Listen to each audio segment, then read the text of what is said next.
jQuery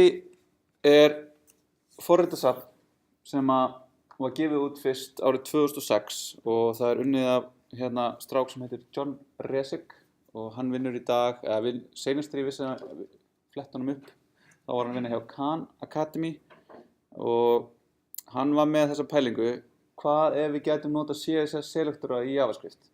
Þannig eins og þið þekkið mjög vel núna, þá það að finna eitthvað svona, einhver element í DOM-nóðunum, í DOM-trénu getur verið ferlega mikið vesen og ímyndið ykkur ef þið hefðu ekki query selector fallið eða query selector all.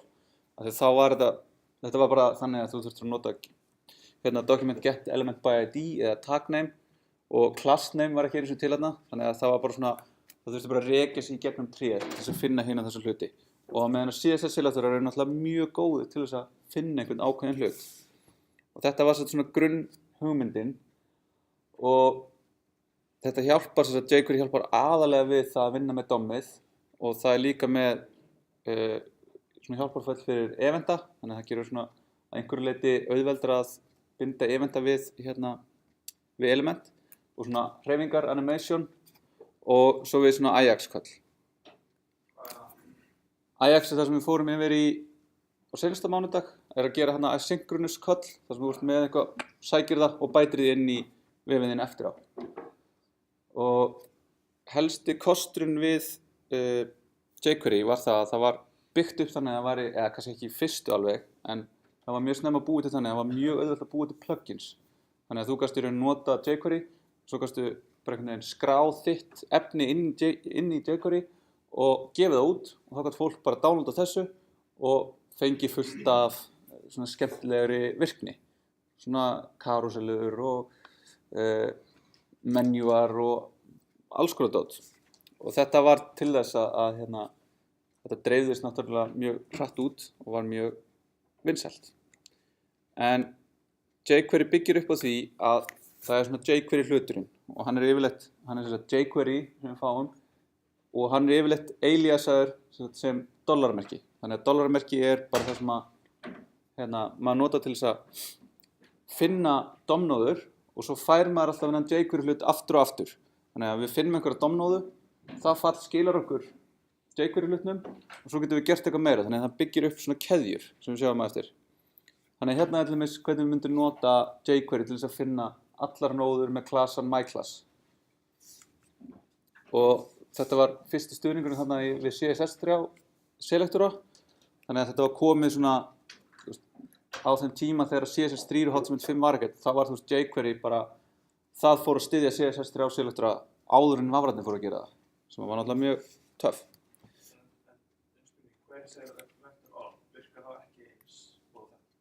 Jú, þetta query selector all byggður á því hvernig jQuery virkar. Þannig að þessi hugmynd að nota CSS selektora sem var bara einhver út í bæ, fann upp, var síðan tekin og gert standard af W3C eftir á. Já, við erum pretty much búin að vera að nota þetta. Þetta svona með einhverjum ákveðnum, það svona einhverju detailar sem ekki alveg nákvæmlega eins, en þetta svona nákvæmlega sama hugmyndin og með query selector all. Og þetta skilur okkur niðurstum í svona fylgislíki, eins og við séð ekki svona með öllum þessum fylgisaðgerðum. En síðan þessi keðjun þannig að þegar við köllum í eitthvað, finnum einhvern hlut, þá skilur alltaf aftur jQuery hlutnum þar sem við búið að þrengja kontekstið niður í það sem við vorum að finna. Þannig að ef við erum búin að finna einhverja nóður með þennan klasa, þá getum við gert aftur, finndu núna enn frekar undir þessum nóðum eða settu event handler við allar þessar nóður. Þannig að við getum haldið áfram að vinna með þessa hluti og keðja þá svona saman. Þannig að það sem við verðum að gera hér að finna þriðja P sem hérna, ec2 gefur okkur zero indexed access inn í þetta hérna. Þannig að við fáum við finnum öll element með klassan class. Undir honum finnum við öll P og úr þessum öllum P-um þá finnum við það P sem í staki 3 og bætum við það klassanum foo. Þannig að sjáum við þetta, að gera þetta í höndunum bara með DOM aðgerðum frekar langsótt og svona þarf svolítið miklu meiri vinnu en bara svona eina langa línu. Og þetta getur verið mjög kraftmikið, en svo hef ég nú alveg unnið með fólki sem hefur mjög gaman að keðja svona hluti saman og þú veist kannski komið með svona 20 aðgerðir sem við verðum að gera í einni línu og það vægast þetta erfitt að viðhalda því. En þetta samt mjög þægilegt og mjög skiljanlegt af hverju fólk var svona hrifið af þessu og ennþá. En það eru líka mjög mörg föll til staðar til þess að vinna með element og þau eru þá yfirleitt þannig að við getum annarkvort sent með eitthvað gildi í fallið eða ekki. Ef við sendum með gildi þá erum við að setja það gildi, annars erum við að fara að lesa það gildi. Þannig að þá getum við fengið til dæmis .html, þá getum við verið búin að sækja eitthvað og það skilur okkur það HTML sem í elementinu. Ef við sendum með færibreytu þá setjum við content sem HTML í elementinu. Og þetta hjúpar þessi DOM-föll sem þau eru búin að nota að create element, create text node, append child og allt þetta í það að vera bara miklu svona nettari og minni syntax. Þannig hérna erum við með HTML og svo erum við með text sem að strýpar þá í burtu allt HTML og skilur okkur bara textanum úr einhverju nóðu. App setur það sækir attribute, with setur það sækir breiddina á elementinu og svo eru til fleiri og fleiri svona fall til þess að vinna með bara mjög ákveðna hluti. Svo getum við búið til element með því að nota dollarmerkin líka, þannig að svona getum við búið bara til p-nóðu og bætt henni við með insert after, before, append to eða prepend to. Þannig að svona getum við búið til í raun sem við bætum síðan við einhvern lista. Þannig að þetta töluvert styttra en það að gera document create element. Myndi þetta að setja þig í alla eða fyrsta? Alla held ég. Eða fyrsta. Bara ekki alveg viss. Þess ekki gott að vera með svona almenna selektora. Svo getum við verið með remove, sem þá eyðir nóðunni, þannig að þá getum við gert þarna bara .remove, það myndi síðan fjarlægja þetta bara ef við myndum bæta þessu við, af því að allar þessar aðgerðir, það skila alltaf jQuery-hlutum, þess vegna þessi keðjun alltaf hægt að nýta hana. Svo getum við flakkað dommið og þá getum við notað þessa keðjun aftur og þá getum við fundið parent, sem skilar bara eins og parent node, eða parent sem tekur þá selektor og leitar upp tréð af fyrstu nóðu sem passa við selektorinn. Þannig að hérna myndum við finna p-nóðu og parent af henni og svo alla parent sem eru div. Þannig að, fyrsta parent sem div.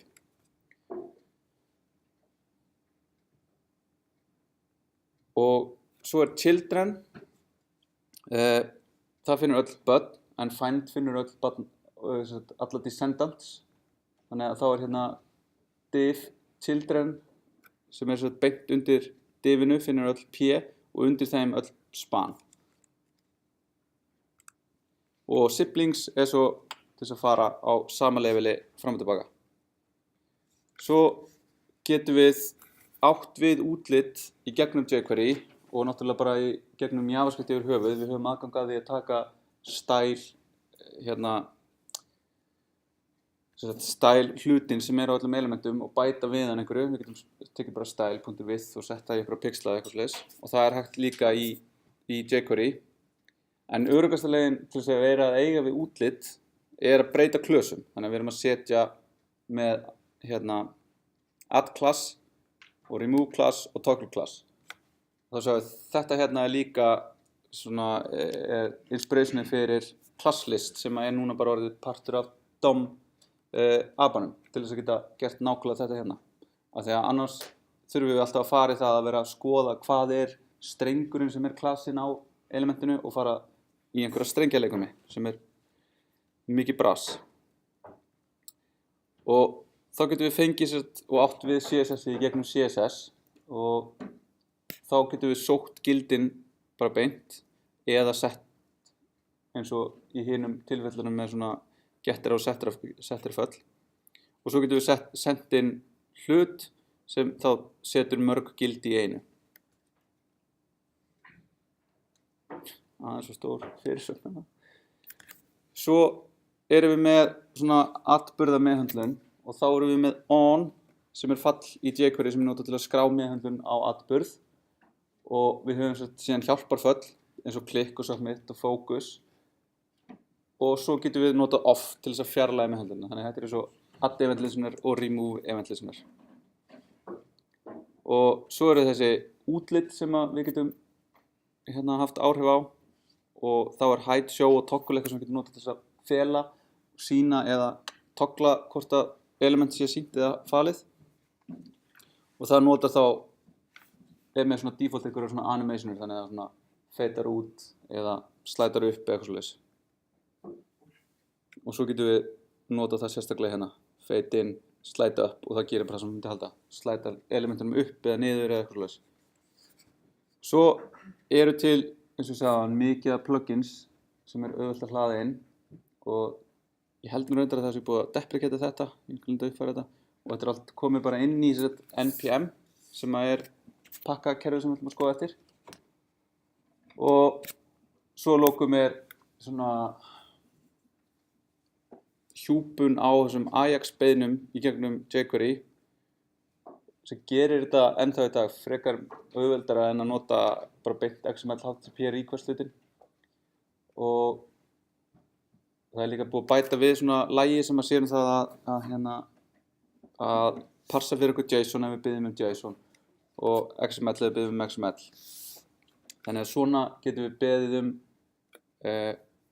að sækja á einhver ákveðna slóð með get og við ætlum að fá JSON og svo er fall done sem að fær þá data sem við erum að fara að fá eða fail sem er þá villan sem á sér stað. Þannig að þetta er töluvert minna boilerplate kóði en í að nota XHR hlutin.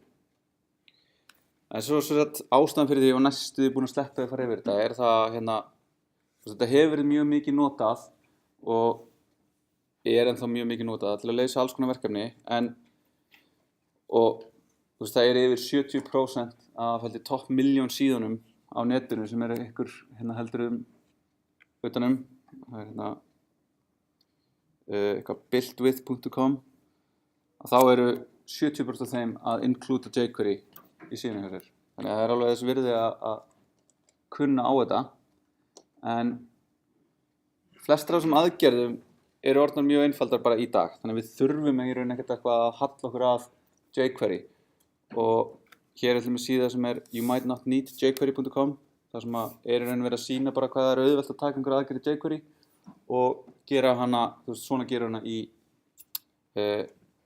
bara í Vavra. Og þetta var skrifað á tíma þegar Vavrar voru mjög mismunandi og það var alveg afskaplega mikill munur á því á milli Internet Explorer 6 og 7 og Firefox og Chrome var ekki eins og til á þessum tíma og það var verið að búa til eitt API til þess að geta notað. Og hérna er mjög áhugavert að skoða fyrstu útgáfuna sem var gefin út á jQuery þar sem að John Resig er búinn að annotata svona ákveðna hluti og segja af hverju þannig að þetta er ekki frá honum. Þannig hann er að segja svona hvaða bugga að verið að leysa einhver weird edge cases og þetta er raun fyrsta svona stóra jQuery JavaScript library og er í sjálfu sér ekkert svakalega flókið ef maður fyrir að skoða þetta En svo getum við séð þetta er svona eina ástæðan fyrir að ég myndi einhvern tímann nota jQuery þó ég geri það samt ekki er í raun þessi munur á því hvað er auðvelt að gera Ajax-köll í gegnum jQuery og sumt af þessu náttúrulega eins og einhver svona animations eru kannski svolítið flóknari en flestar af þessum svona aðgerðum sem við erum almennt að gera eru bara alveg eins eins og query selector all en svo er API documentation sem er fín líka fyrir jQuery þar sem er bara farið yfir öll föll í þessu. Við ætlum svona aðeins að renna yfir nokkuð dæmi.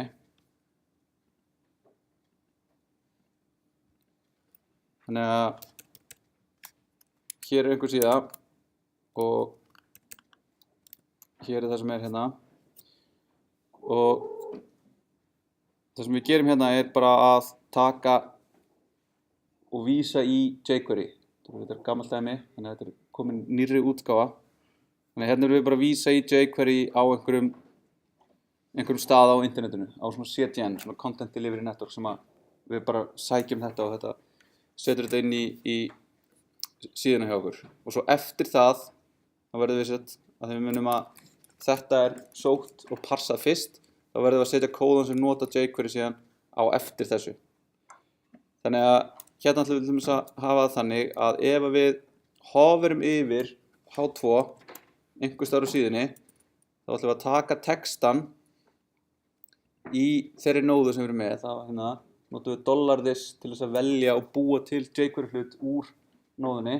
Og við ætlum að setja textan á henni sem núverandi texta en bæta við einu upphrópunarmerki.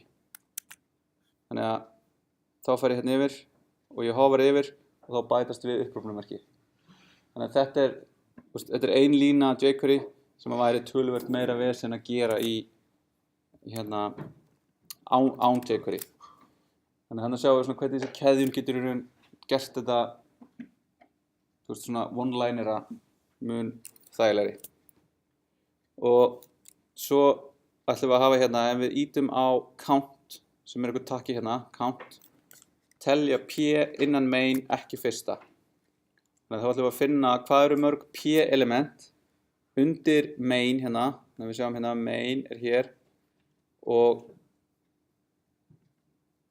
við ætlum ekki að finna fyrsta, ég veit ekki hvað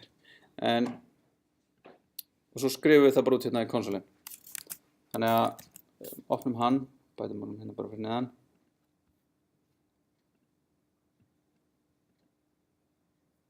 Og svo ítum við á, þá sjáum við fáum 5 og svo fáum við hérna, loggum við út hvaða fylki þetta og þá sjáum við að þau eru hérna þessi p sem við finnum hérna, bætum við nokkrum upphrópunarmerkjum og þau eru 5. Þannig að þannig erum við búin að finna í raun þessi element og getum síðan gert eitthvað frekar við þau. Og svo þessi bæta við handler sem klónar p. Þannig nú ætlum við að gera þannig að þegar við ítum á þennan hérna taka, þá ætlum við að búa til nýjan event listener sem þá þannig að ef við klikkum á eitthvað p undir main, þá ætlum við að taka það sem var klikkað á, hérna elementið, við ætlum að búa til klón af því, með bara hérna jQuery fallinu klón og við ætlum að bæta klónunum við fyrir hérna á undan nóðunum sem við klónum. Þannig að þá sjáum við hérna, ég klikka á þetta hérna og ekkert gerist og svo bæti ég við þessum handler, íta bara hér, þá erum við búin að bæta hann við og þá smelli ég á og þá fyrir að bætast við líka á þau p sem að verða til eftir á. Af því að þetta finnur hérna bara öll p sem eru undir main. Þannig að hann bætist við öll p-in sem verða til líka eftir á. Við getum hérna, svo viljum við hætta þessu og þá getum við sagt bara hérna remover, þegar að klikka á þann takka, þá fjarlægjum við af öllum p-um klikka event handlerinn. Þannig að þá ítum við hérna og þá hættir þetta að gera nokkuð þegar við smellum á það. Og svo lokum ætlum við að gera hérna þannig að við ætlum að fela efni undir fyrirsögnum. Það það þannig að ef við smellum á þessar hérna fyrirsagnir, þá ætlum við að taka þetta content hérna, div, og við ætlum að fela það og sína það ef það falið. Þannig að þá notum við hérna bara eiginlega one-liner hérna. Við ætlum að finna H2 og þegar ég klikkað á þá ætlum við að finna næsta div content og við ætlum að kalla í slide toggle á 5 hérna, og þá taka 500 millisekundur að gera það. Þannig að þá finnum við hérna eitthvað, smellum á smellum hérna á, svona, og smellum hérna á. Þetta var nú ekki einhver buggur hérna með hvernig hún felur það, eða hvernig hún slætar þið upp og niður. Þá allavega hérna nú búið að fela allt efnið undir.